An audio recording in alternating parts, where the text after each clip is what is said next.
अब हामी ल हेटौँडाको करिब पुगेका छौँ।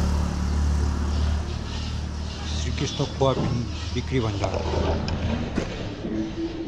2036 सालको देखिकै पुरानो कृष्ण खोवा मन्दिर। के अरे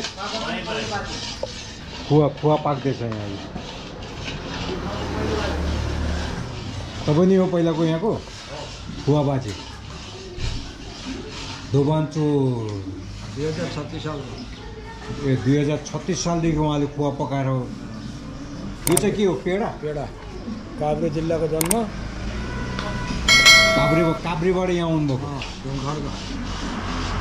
काभ्रेबाट यहाँ आउनुभयो। के अरे नाम? कृष्णप्रसाद तिमिल सिन्हा। कृष्णप्रसाद तिमिल सिन्हा। उहाँ चाहिँ खोवा पकाउनलाई खोवाको प्रख्यात यहाँको अरे।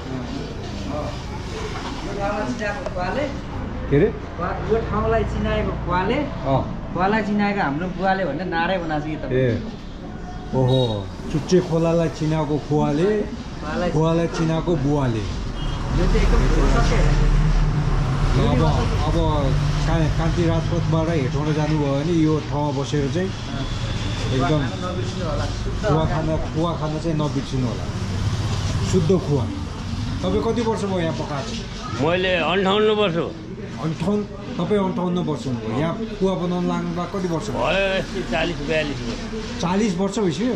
18 वर्षदेखि लास्टमा नि उहाँले गर्दै हुनुहुन्छ।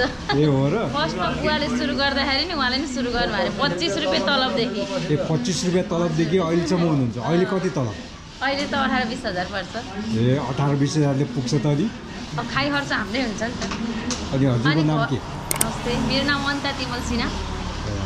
उहाँको छोरी? उहाँको बुहारी, बाजेको बुहारी खोवा। अब आफ्नो पूर्वीको पेसा छोड्नु हुँदैन। विदेश जानुभन्दा आफ्नो देशमै के गर्नुपर्छ भन्ने जोस जागेर छ। त्यो चाहिँ एकदम गजबको आइडियाहरू छ। अनि तपाईँहरू यसरी यो खोवा बनाएर आफूमा अनि सन्तुष्ट हुनुहुन्छ? सन्तुष्ट नभए त गइहालिन्थ्यो। उहाँ भन्दा नि मलाई सोध्नु पऱ्यो किन भन्दा उहाँ त आफ्नै बुवाले गर्नुभएको पेसा उहाँले गरिरहनु भएको थियो। उहाँ त गर्वदेखि नै यही पेसा जानेर आएको मान्छे। यहाँ आएर म एडजस्ट भयो नि त। म नै खुसी छु यसमा। अनि यो पेसा अनि तपाईँले आफैले अपनाउनु भयो कि तपाईँको बुवा हजुरबुवाहरू? हाम्रो 3 पुस्ते भयो। बुवाको बुवाले काभ्रे ढुङ्खर्कमा गर्नुभयो। बुवाले यहाँ चाहिँ तपाईँ यो घरमा पछि आएर चाहिँ जोडिँदाखेरि पनि तपाईँ आफू पनि खास खुसी हुनुहुन्छ? एकदम। म 15 वर्ष भयो यहाँ काम गरेको।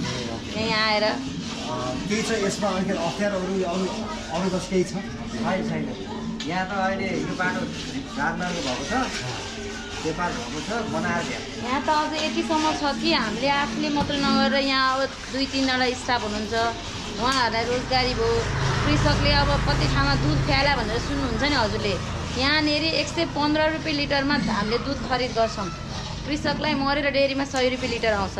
यहाँ 115 रुपियाँ आउँछ होइन। एक त कृषक पनि बाँचे, हामी पनि बाँच्यौँ। सबैलाई अब चुच्चे खोला गयो भने काम पाइन्छ है भन्ने एउटा मानसिकता पनि भइसक्यो कि। अब यो एउटा हब बन्यो कि। यो चाहिँ बुवाले 2036 सालमा आउनु भएर यति गरिदिनु भयो भएर आज खुवाको हब बन्यो यहाँ चाहिँ। यो पेसामा तपाईँहरू खुसी र आफू अनि सन्तुष्ट? एकदम। तपाईँ त अरू अनि के बस भन्नु छ? Thank you so much. अब उहाँको युट्युब च्यानल हेरेर सबैजना श्रीकृष्ण खोवा बिक्री भण्डार 2036 सालको खोवा पसलमा आउनु होला।